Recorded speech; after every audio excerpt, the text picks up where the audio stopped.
try to do our liability release form just to say like, hey, you're here on you, and no one's telling you to eat anything outside of your own decision making.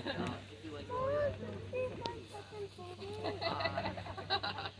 but you if it doesn't work for you on your phone right now, please.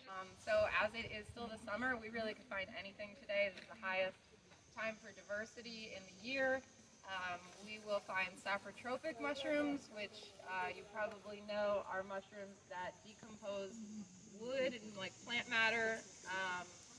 This happens year-round, but during the summer and the fall, we also see mycorrhizal mushrooms. And these mushrooms form relationships with large, mature trees and other large plants.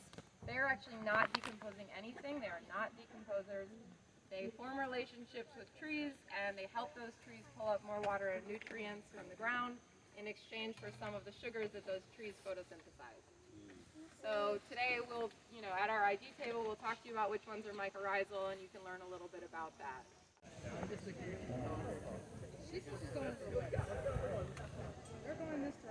They're all going to go in the woods. They're all going to go in the woods. Had to form the relationships that will make those mushrooms. And obviously shade and deadwood is for like the saprotropic mushrooms. If there's a lot of direct sunlight, they'll just dry up too quickly. So it's not that they don't fruit in the sunlight, it's just that you're not really going to find them fresh there very often. So obviously this has a bunch of stuff on it. What was that? There's actually, I think, multiple things on here. As they decay, they make more and more similar.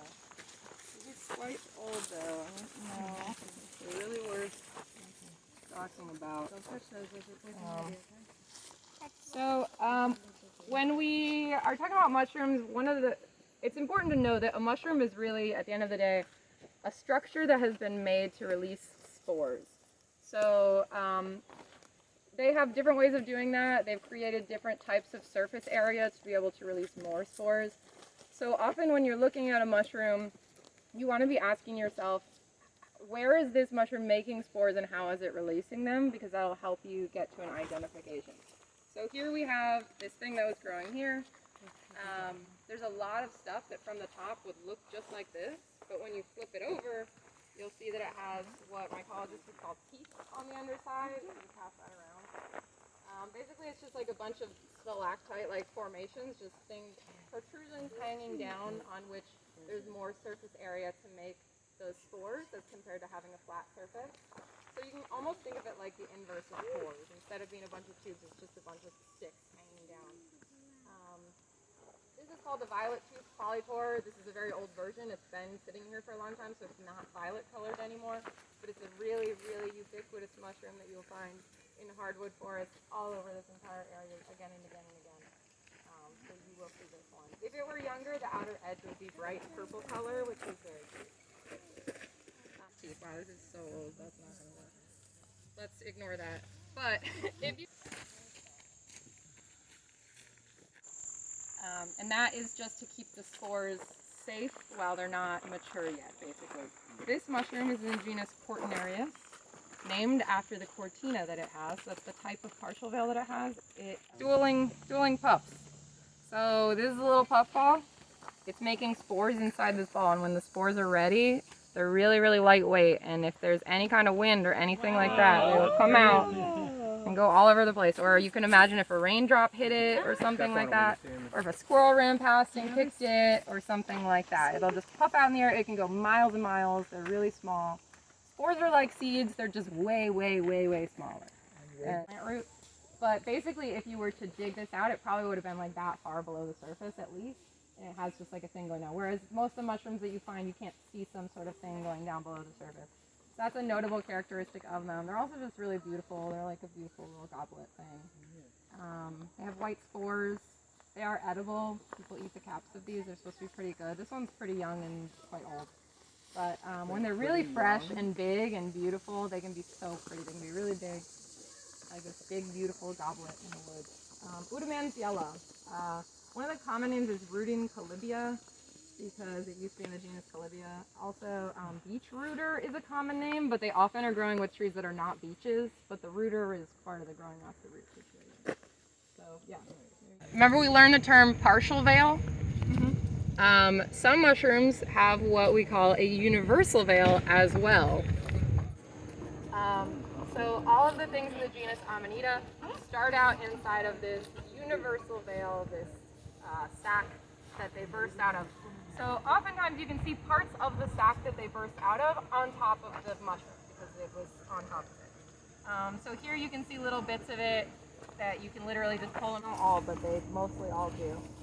And often they're partially buried. That bulb, with Amanitas, there's often a lot of features right below the surface for you to find. So if you find something you think it might be an Amanita, you want to kind of carefully excavate around it a little bit to make sure that you're getting all of the identifying characteristics. So there are some that will have kind of like a root, like the Udomantiella did, but it'll be more of like a carrot-shaped root, and it'll be like a really identifying looking characteristic. But you wouldn't know that if you just pull it. So yeah. Dalsipes. It's called like carrot foot amanita or something, and you can often see it often has these little clefts here. The bulb will have these little like clefts taken out of it because as it gets fat, it just forms these little clefts. And yeah, it is this kind of like whitish but sort of tan color with this like carrot butt shape. Amanita dalsipes, which I think in the Latin or Greek or whatever is like carrot foot. Ippies is like foot. This is a jack-o'-lantern. I told you. Good job, guys!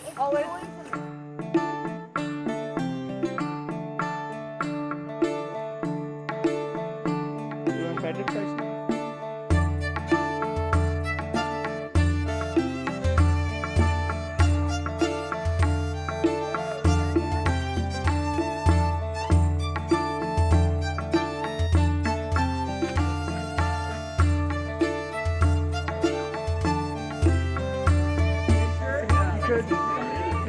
Come on over this way.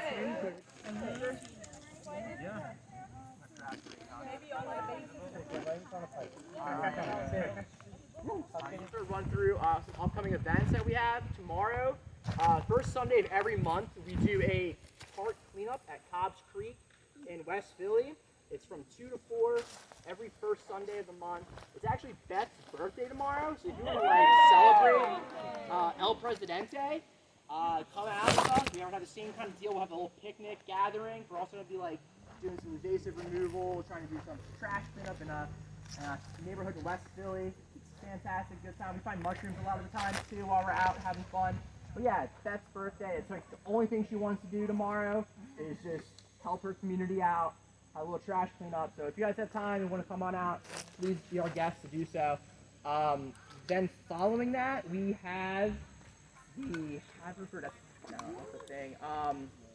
We have a guided walk on the 20th. Oh, sorry. Oh, I lost you. We're doing all the rituals together? You have some unidentified things.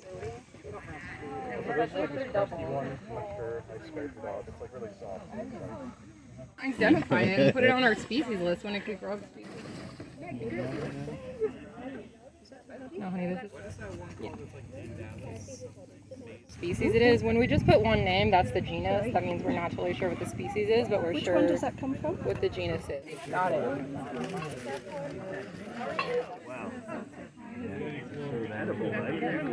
Maybe one on the top left. There are some, but I may use the same camera. Here, let me see that guy.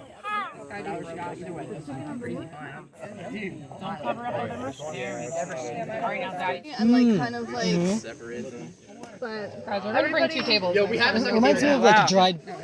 We don't need Guys, just in the summer. I'm gonna move stuff There's down a the little table. baby one here too. Oh, sure, if you want to do that. Because there's like Better balloons. I see. So yeah, Is it everything pseudo 'cause used it's to not be. like one of the nice Yes, ones but we it's have to still eat? But if you do the DNA of it, it comes out in the middle. Of all that basket you want. That is a good. yeah, I might just leave it honestly. But a lot of it. You were saying, so in conclusion, we're keeping them all in. No. You're a SP, which means species. There are a lot of mushrooms that are easy to identify to a genus, but hard to get to a specific species. But often if you Google that genus, it'll just tell you a lot about that mushroom.